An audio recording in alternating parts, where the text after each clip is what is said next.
Hi, I'm Alex Anders, and this is the Bisexual Romance Author Vlog. So today is a bit of an up and down day for me because I have stuff to share. I have some really good news to share, and I have some really bad news to share. If you see the title of the video, have an idea what the bad news is. But before I get to the bad news, I'll share the good news first because there's a lot of good news. In fact, it's the best news. This is the best news I've had since last year when I came back from Japan. Basically, I came back from Japan and all hell broke loose. But this is the first time I've had a good pile of good news that I can share. So for the good news, some author talk. So author talk being the first thing I wrote down because there's a lot. First of all, I found out, so this week with my account, I got an email from Amazon saying that there was a problem with one of my books. And of course, them sending me an email from this particular department made me freak out and think, oh, Jesus, I'm going to delete my account again. But the good news is that A, they didn't, and B, they just want to get confirmation that that this new account had permission to publish books from my old account and stuff like that, and them actually asking that question means that I don't have to worry anymore. They're accepted how I'm now structured the business, and they're all good with it.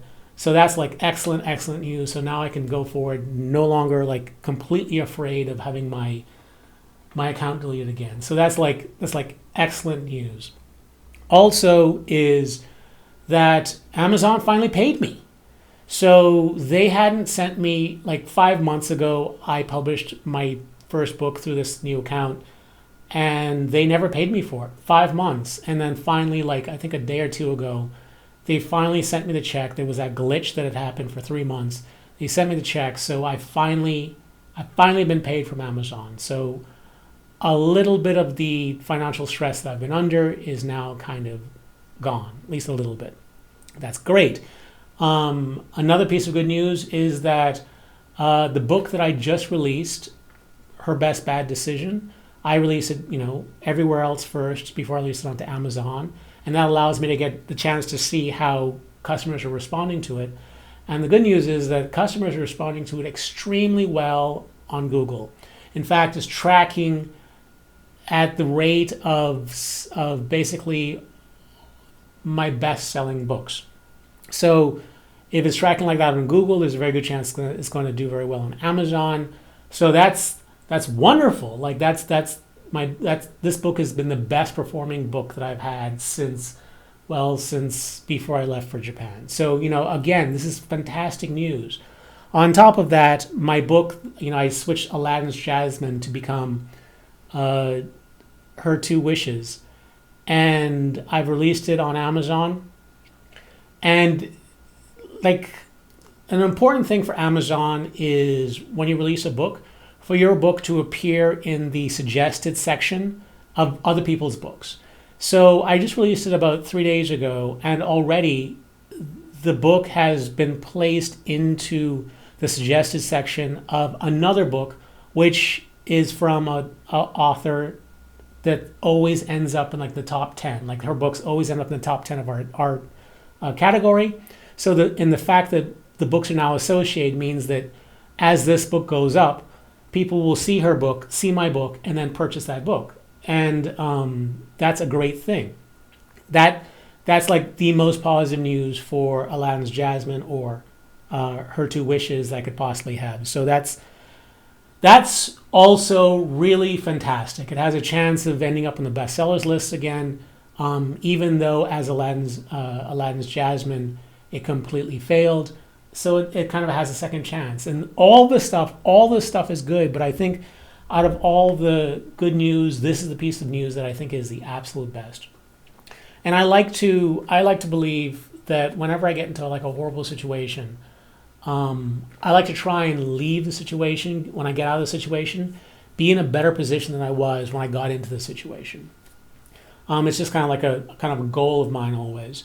And I got into the situation and all my books were failing and I couldn't figure out why. I kept on thinking, people who read my books, who are reviewing them, they love it. Even though no one's purchasing it, they're loving it. So I could never kind of wrap my mind around what's gone wrong. Like, why is it that the people who are reading it are liking it, but no one's picking it up?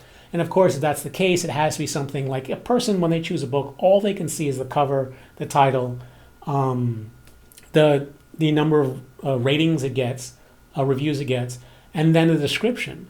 And I always felt, well, my covers are really good, and they're priced fine, and I always have good reviews, and I thought that I always had good descriptions. I thought that because about 5 years ago, I belonged to this forum of erotica authors, and we always just like trade secrets and like help each other trying to figure out like how we can improve our book selling. And at one point I realized there were certain authors in our forum who would start up a new pen name, release a book, and that book would do extremely well, even though there was no backing behind it. Like, even though they might not have had any followers themselves, or even though they didn't like promote the book to their old followers, like for some reason, these new books, based on just what the readers saw, became big. So I asked everyone who had a book like that to like include it in a particular thread, so that I can examine it. And I examined it, and I figured out that there were certain patterns in all of them. Like, there's a certain way they're structured. There's certain things they include, and one of the things they included was what classic trope does this book belong to? So tropes are kind of shortcuts for like readers and authors and viewers. Like, tropes are like common story structure things. So for example, the ugly duckling trope is when there's a character that starts out, usually a woman, who starts out with braces and their hair is up in a bun and they're wearing glasses and everyone thinks they're really unattractive, and then they get the makeover, and then, yeah, they're beautiful. So that's like the ugly duckling trope. And there are a whole bunch of different tropes. And I recognize that one of the things that these successful books had that other books didn't was that they mentioned that they had tropes. They had these tropes in them. So after I discovered that, I shared with everybody, and then I revised my descriptions for a lot of my books, and after I revised them, the sales for all of them went up. So after that, I was like, oh, this is fantastic. I've discovered the mystery, the missing link for all of my success. And I used to have like a worksheet that I used to be, when I would write a description, I would compare it to the worksheet and then make sure that it has all the elements to a successful book. And I did I think I did for like 6 books when I was doing werewolf romance. And then I had this 7th book, and that werewolf romance book just completely failed. Like, it just flopped. Like, all of my other books were doing extremely well. This book sold like 50 books total. Like total out of like, in years and years, the book sold 50 books total. And I thought, well, maybe what the problem was that it was the genre was dying, and it was a little bit. But I decided to stop. First of all, I stopped doing writing werewolf romance because of it, and also I stopped doing audiobooks because of it, because that was my experiment. Like, I decided to choose that book as the experiment for longer novels, and that book, the audiobook, like, the books failed itself, so I didn't even finish the audiobook for it. And ever since then, I kind of like switched genres. I tried romance suspense, that didn't work. And I tried bisexual romance, and that did work. So I've been writing it ever since. And the first 3 books I wrote for bisexual romance, they did not sell well. And then I happened upon Island Candy, and that book did extremely well. And every book since then has done extremely well until Her Red Hood. But I thought the reason why, like, I felt very comfortable with my descriptions because of that situation I had back a couple years ago. And I figured that I'd mastered the art of writing a description, and that part wasn't something I had to worry about. So it had to be something along the lines of the cover or something, or maybe they just had like more, like everyone who was selling more than me they just had better newsletters and stuff like that, or more fans or something like that. I couldn't figure out how it sat in my mind for years, and recently I decided, okay, well, let me really explore this. Let me try and figure out what's wrong. So, because these 3 books, they just all failed, and this can't be coincidence. It had to be something specific.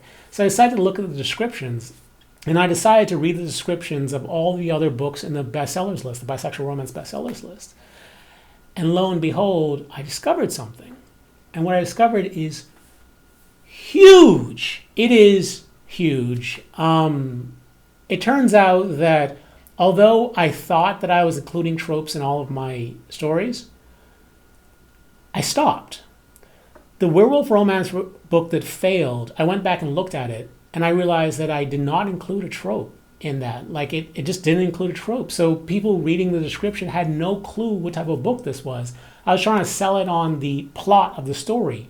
And if you're writing genre fiction, the plot isn't really what sells it. The hook, the particular style of book it is what sells it. So if you like military, space military stories, then mentioning the fact that this is, a roguish captain having to lead a ragtag group of soldiers, that is what sells the book. It's like the cover could be super basic and just have a starship on it, but as long as it says that, then you have a much higher chance of selling the book. And I realized that for my werewolf romance, yes, the plot was there, and I tried to make it exciting and interesting, seeming interesting, but the trope was missing. And all those books that were doing really well, like the top 50 books, like of the first 10 or 15, they mention tropes. And then all the books underneath it, they kind of mention tropes. And then the further you went down the list, the less they mentioned tropes. And specifically romance tropes. And there are certain romance tropes. I went online, I found a list of the most popular romance tropes. And lo and behold, the one that's listed on the website as the most popular, which is Friends to Lovers. Well, the books that are top of the bisexual romance bestsellers lists, the tropes of those books are stated in the description is Friends to Lovers. So at that point I realized, oh crap, not only have I not been including tropes, but there are certain tropes that work better than others. And I realized that my books that have sold very well have been books that I just kind of instinctually put tropes in, like mention what the tropes are. In fact, when I went back and did a study of all of my book that has sold the best of all time is actually one of my romances, Island Candy. It's one of my romance books. And what trope is it? It's the Friends to Lovers tropes. And I did mention it in the story, in the description. And I did mention the sassiness of the heroine in the description. And that's another trope. And I had mentioned the tropes in the description, and I think that is why it sold so well. So having discovered this, I realized, oh, wait, this is the key. This was my missing ingredient. My covers are, I feel, you might disagree, my covers are good. My titles, I always love my titles. They're always like intriguing and stuff like that. I can always get good reviews, and all of my books have really great reviews on it. So I should have picked up on this before, but the problem really was my descriptions. So I went and I changed the description for her 2 wishes. I revised the description for her best bad decision. And then I revised the description for her Red Hood, and basically all of my books. I revised the description for all of them. And I feel that this is the start of something big. I feel like this is the last thing that I needed in order to really do well as an author, to do better than I was doing before. Because now that I know that genre, and I can accept it, that genre fiction is all about the tropes, and you should write to trope. You shouldn't just figure out which tropes ended up in the book when you're done. You should write to it. And now that I know to write to it, I already know what my next story is, because it's just a series, 3 tropes I'm putting together, and I'm basing it off the hurricane. And I already know what the story is. I already know. So, I mean, that's fantastic, fantastic news. That makes me feel like moving forward, my writing career is just about to take a huge jump upwards. And I'm kind of excited to see what's going to happen from that. So, I mean, it's not just just the longest slew of great news that one could hope for. I mean, why aren't I happier? Well, it's because, as I mentioned before, I found out today, you guys might know that there was a hurricane that hit the Bahamas. And you guys might know that I'm from the Bahamas. And there are a lot of islands in the Bahamas, and there's an island that my mother lives on, and hurricanes tend to miss. First of all, hurricanes tend to miss the Bahamas, and then hurricanes tend to miss that particular island. But this one didn't.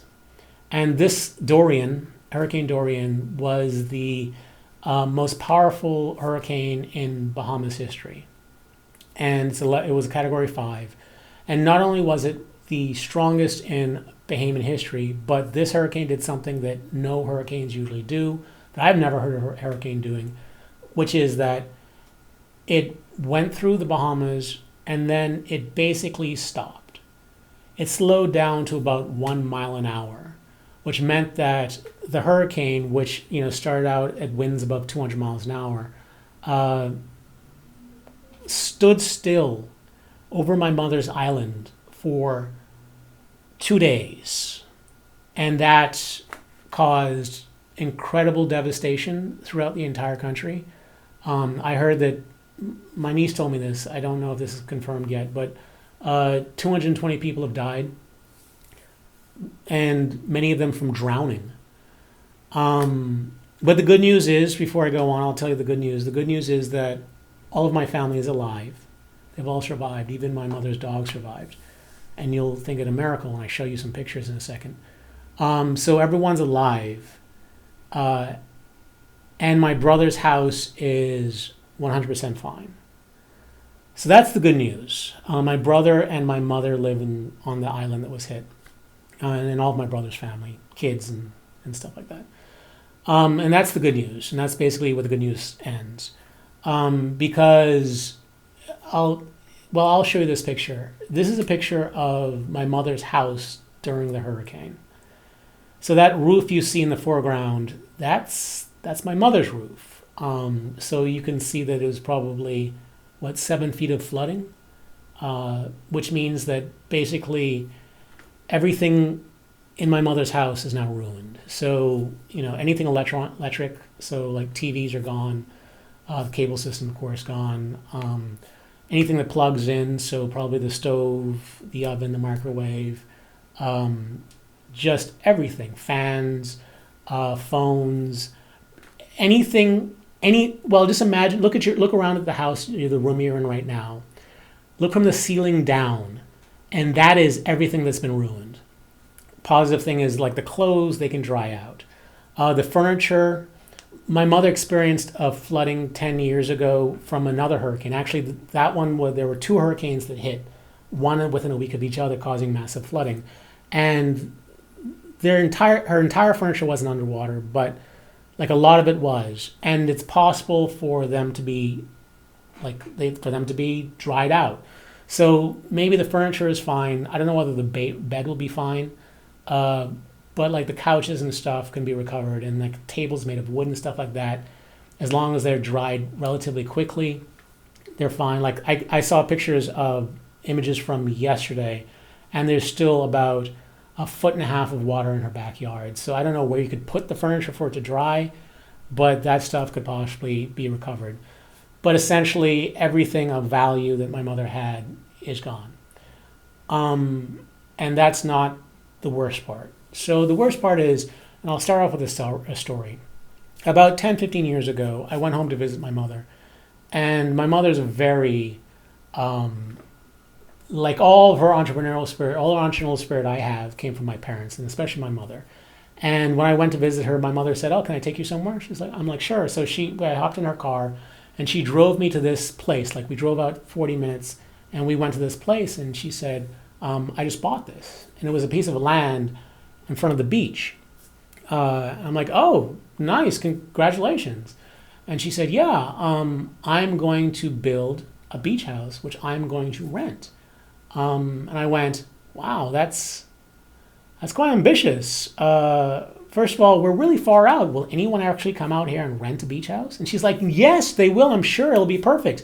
It'll be like a getaway, like this place you can go where there's no one around, and it'll be like a perfect getaway spot." And I just said to my mother, "Okay, sure." Like, I couldn't see it. I couldn't imagine it, but my mother could. And a year or so later, she sent me a picture of this. And this was the beach house that she built. It took her a long time to do it, but she built it. And then I've been working with her ever since then to rent it out. And it's been renting. People have been like, it's been popular during the on seasons and stuff like that. And it gave my mother an income. She's a lot older, and it gave her income. And this is what she would be doing with her time and stuff. And then one day she told me, you know what, Alex, I'm going to build a second one. So she built this. And I was amazed. Like, I'm continuously amazed. My mother's in her 70s, and she was doing this when she was about 70. And I was just amazed by it. Like, she continuously amazes me. But you can see where this is going. These are both beach houses, and they're on the water. And my brother sent me a video this morning, and, well, he sent me this. This is supposedly where my mother's beach houses used to stand. As you can see, there's no road. There was a road that went in front of the beach house. There were trees. There were lampposts. And as you can see, it's nothing. Like, it's nothing. Nothing at all. Like, we don't know what we're looking at. Like, that was just an image taken from someone else, because as you can see, the roads are gone. There are no roads. So there's no way of getting out there. So, I mean, I'm still crossing my fingers that at least one of them is still standing, because, one was made of wood and the other one was made of not wood. I don't know what it was, but it's not wood. So I'm hoping the one made of not wood is still standing. But there's nothing in that image. So it could have been wiped off the face of the earth. So now my mother's income is just gone. And of course, there's all the fact that she now has nothing in her house that will work. No power, no nothing. It's devastating. It's insanely devastating. So as great as my positive news is at the beginning of the video, and all the positive things that happened to me, like one after the other, like as time was coming, like all this week, I was like, oh wow, this is happening, this is great, and I'm getting paid. And finally things are getting back to normal. Then of course this.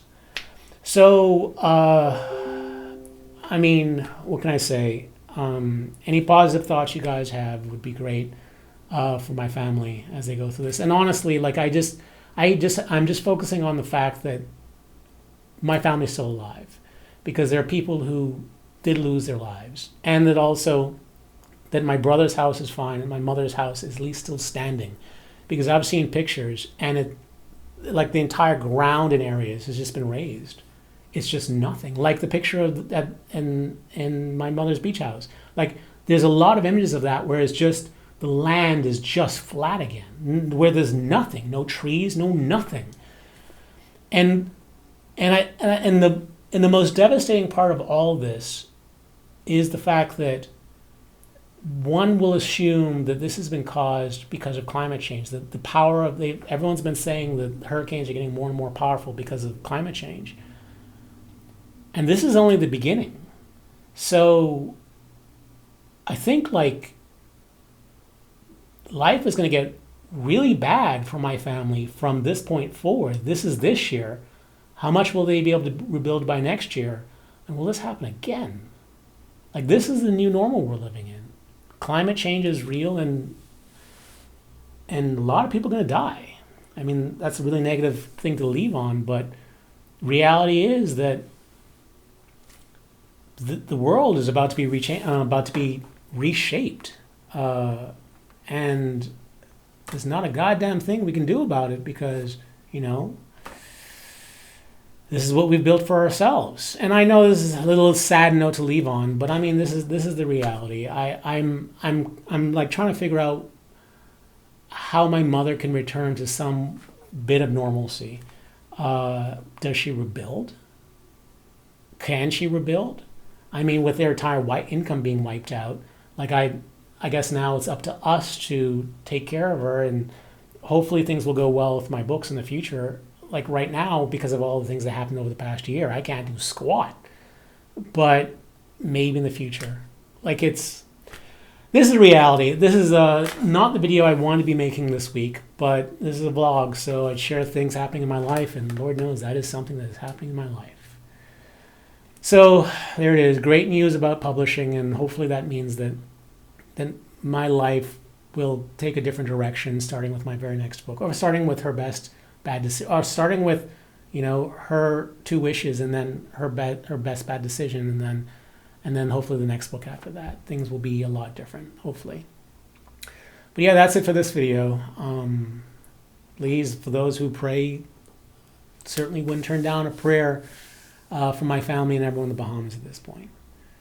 Until next time, stay cooler, my bisexual and reader friends. Stay cooler. Bye.